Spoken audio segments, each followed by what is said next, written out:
Hi friends, welcome to Vanisi Recipes and Vlogs. இது வரைக்கும் நீங்கள் நம்ம சேனலை சப்ஸ்கிரைப் பண்ணலை அப்படின்னா சப்ஸ்கிரைப் பண்ணிடுங்க. கூடவே பெல் ஐக்கானையும் கிளிக் பண்ணிடுங்க. இன்றைக்கி நம்மளோட சேனலில் ஒரு சூப்பரான ஜவ்வரிசி கேசரி எப்படி செய்கிறதுன்னு பார்க்கலாம்.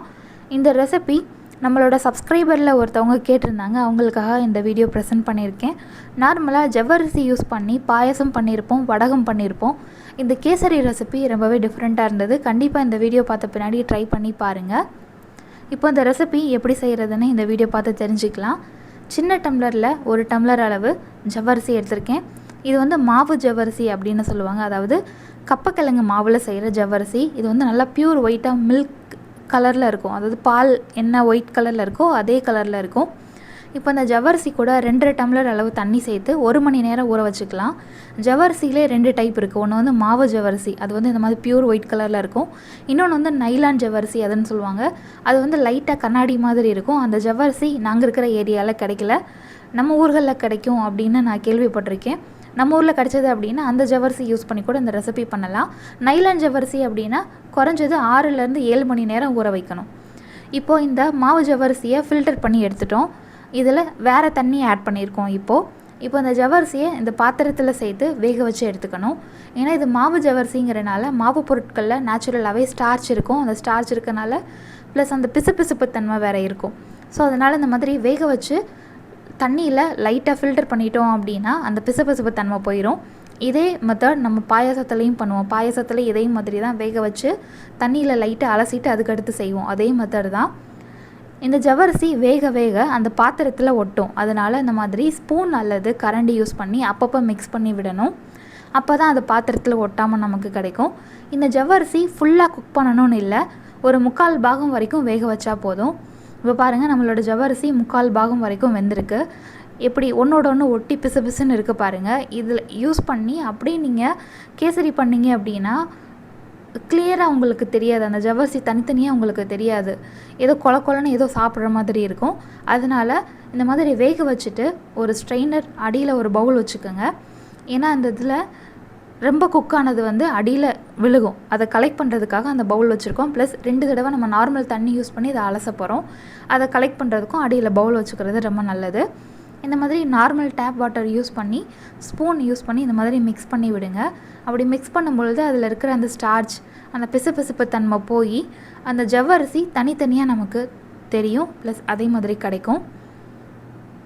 இப்போ செகண்ட் டைம் தண்ணி ஊற்றி மறுபடியும் நல்லா மிக்ஸ் பண்ணிக்கலாம். இப்படி மிக்ஸ் பண்ணி அந்த தண்ணியில் அலசிட்டோம் அப்படின்னா நமக்கு தனித்தனியாக ஜவ்வரிசி தெரியும். இப்போ நம்மளோட ஜவ்வரிசி ரெடி பண்ணிட்டோம். எப்படி கேசரி செய்கிறதுன்னு பார்க்கலாம். ஒரு ஃப்ரை பேன் எடுத்துக்கலாம். அதில் 1.5 டீஸ்பூன் அளவு நெய் ஆட் பண்ணியிருக்கேன். அடுத்து முந்திரி திராட்சை ஆட் பண்ணிக்கலாம். திராட்சை நல்ல பபிள்ஸ் மாதிரி எலும்பி வரணும், அது வரைக்கும் ஃப்ரை பண்ணிக்கோங்க. முந்திரி பருப்பு ரொம்ப கலர் மாறிடக்கூடாது, அதனால் லோ ஃப்ளேமில் வச்சு ஃப்ரை பண்ணிக்கோங்க. முந்திரி திராட்சை ஃப்ரை ஆன உடனே அதை ஒரு பிளேட்டில் எடுத்து வச்சுருங்க.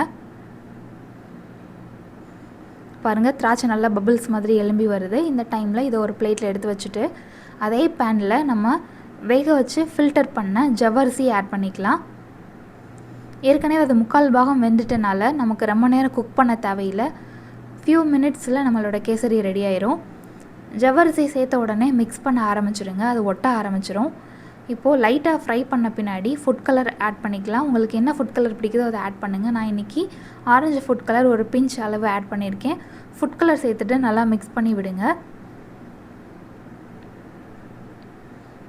அடுத்து இந்த கேசரிக்கு தேவையான அளவு சுகர் ஆட் பண்ணிக்கலாம். இன்றைக்கி நம்ம 1 டம்ளர் அளவு ஜவ்வரிசி எடுத்துருக்கோம். 1 டம்ளர் ஜவ்வரிசிக்கு 3/4 டம்ளர் அளவு சுகர் ஆட் பண்ணணும். சுகர் சேர்த்த உடனே அந்த சுகர் மெல்ட் ஆகி ஒரு மாதிரி லிக்யூட் கன்சிஸ்டன்சி நமக்கு கிடைக்கும். அது கொஞ்ச நேரத்துலேயே அது வேக வேக அது சரியாயிரும். இப்போ 1 டீஸ்பூன் அளவு நெய் ஆட் பண்ணியிருக்கேன். இந்த கேசரிக்கு நெய்யும் ரொம்ப தேவைப்படாது. மேக்ஸிமம் 2லேருந்து 3 டீஸ்பூன் அளவு நெய் தான் தேவைப்படும். இப்போது வாசனைக்காக ஒரு 3 ஏலக்காயை இடித்து ஆட் பண்ணியிருக்கேன். ஏலக்காய் சேர்த்துட்டு நல்லா மிக்ஸ் பண்ணி விடுங்க. நார்மலாக நம்ம செய்கிற கேசரி மாதிரி தான். அது கிண்டும் பொழுது அந்த ஸ்பூன் எங்கெங்கே மூவ் ஆகுதோ அதுக்கேற்ற மாதிரி அந்த கேசரி மூவ் ஆகி வரும். அந்த ஸ்டேஜ் வந்த உடனே ஃப்ளேம் ஆஃப் பண்ணிடணும். இப்போ ஃபைனலாக முந்திரி திராட்சை நெய்யில் வறுத்துருந்தோம் பார்த்தீங்களா, அதை ஆட் பண்ணிவிட்டு மிக்ஸ் பண்ணி பாருங்கள். நம்மளோட கேசரி அந்த ஸ்பூன் மூவ் ஆகிற டைரெக்ஷனுக்கு அதுவும் திரும்புது. இந்த டைமில் நம்ம ஃப்ளேம் ஆஃப் பண்ணிடலாம். நம்மளோட சுவையான ஜவ்வரிசி கேசரி சூப்பராக ரெடி ஆயிடுச்சு. இந்த ரெசிபி நீங்களும் ட்ரை பண்ணி பாருங்கள். ரொம்பவே சூப்பராக இருந்தது, ரொம்பவே டிஃப்ரெண்ட்டாக இருந்தது. இந்த வீடியோ உங்களுக்கு பிடிச்சிருந்தது அப்படின்னா அந்த வீடியோக்கு ஒரு லைக் கொடுங்க, எல்லாத்துக்கும் ஷேர் பண்ணுங்கள், மறக்காமல் நம்ம சேனலை சப்ஸ்கிரைப் பண்ணுங்கள். தேங்க்யூ ஸோ மச் ஃபார் வாட்சிங்.